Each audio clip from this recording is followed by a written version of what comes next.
Rajasthan Royals, as we touch the 2 hour mark on this extensive, exhaustive coverage of ours, 62 crore is a decent purse to have. Sanju Samson is their appointed captain. Joss Butler, very well be England captain by the time the IPL comes up. Who's to say?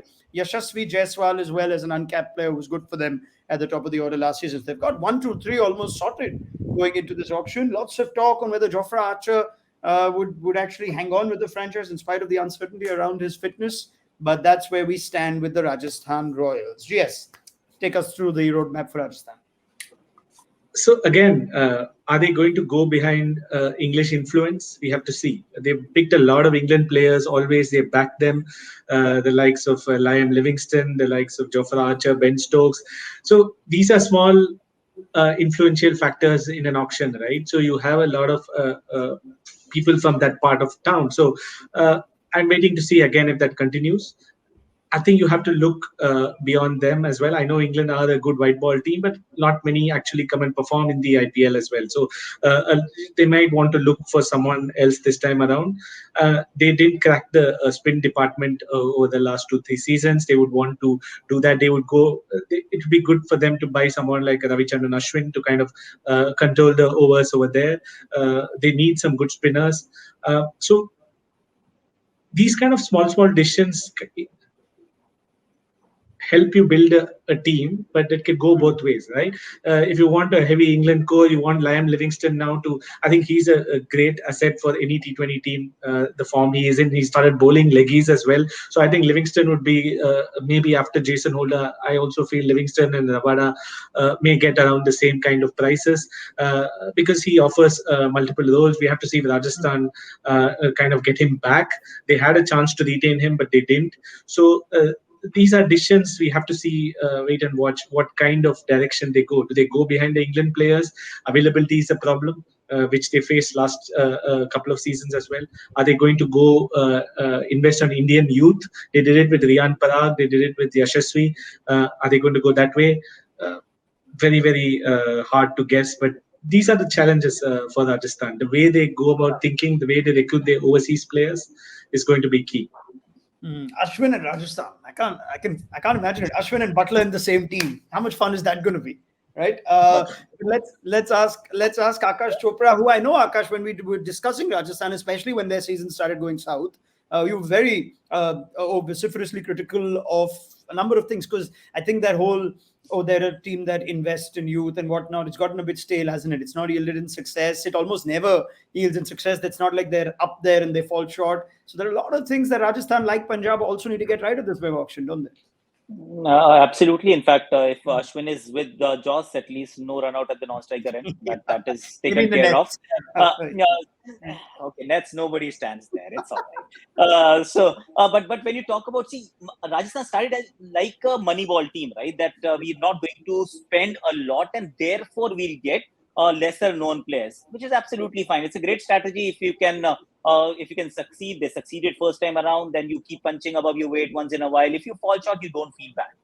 But once you start spending your entire purse, now you have to be accountable that are you actually investing in the right kind of players? So either you can go in a lesser known Indian player direction or a lesser known overseas player direction, like a Darcy shot all those years ago. Or you go with established stars because they're all coming at the same price. It's not that you're saving a lot of money and therefore you're making at least savings, if not a great team. So now I think for the last 3 years, if that is anything to go by, it felt that there is Jofra Archer and then rest is their bowling attack. It was so dominated by just one guy. They had really like pop gun attack at the other. No great spinners, fast bowlers didn't really make themselves count. So you take care of Jofra and everything else was actually easy pickings. So 1, 2, 3 are sorted. I like their selections. I like their retentions. 1, 2, 3 are sorted. Your roadmap is clear. Now get a great bowling attack because eventually at Jaipur, it won't be 210 run kind of games. You're going to play 160 kind of games. It's not a 6-hitting ground. It's a 4-hitting venue.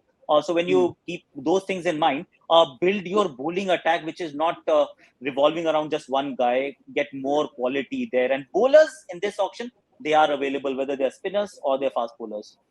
Surely they've thought of that because they're the only team to have not retained a single bowler, spin or pace. Even Sunrisers managed an uncapped Indian bowler, but they've got to pick the entire bowling from scratch at this auction to the Rajasthan Royals. We tend to question the ownership over a period of years when management keeps changing, which has happened at the Rajasthan Royals. Dan, you also had the pleasure of working with them in the CPL. I wonder how that went. But tell us a bit more about the pressures of perhaps managing Rajasthan Royals or being a head coach there and how that affects teams at the auction. Yeah, well, I think they do have a lot of input from ownership. I think that would be the most polite way to put it. I think that they influence a lot of what's going on there, and in a lot of ways, I suppose because they've had a revolving door around coaches, they've never really had a philosophy or anything consistent at the ground level. So the playing group has sort of been left behind because they're not sure what management is doing every year, and they've had some great coaches, but they just haven't been there very long. So it's very difficult for them to actually implement anything. So I know it's a fresh start with Sangakkara, and he's obviously a hugely respected cricketing mind, and his ability to influence an auction and stamp, I suppose, his mark on it will be the key, because we talk about the moneyball aspect, but they've actually had really poor auctions, and when they've come out of it, you haven't really sure what direction they're going. They've gone crazy on one or two players at the end of an auction. Like I think of Gotham a few years ago, they spent big on Steve Smith when he probably wasn't at the top of his game as a T20 player.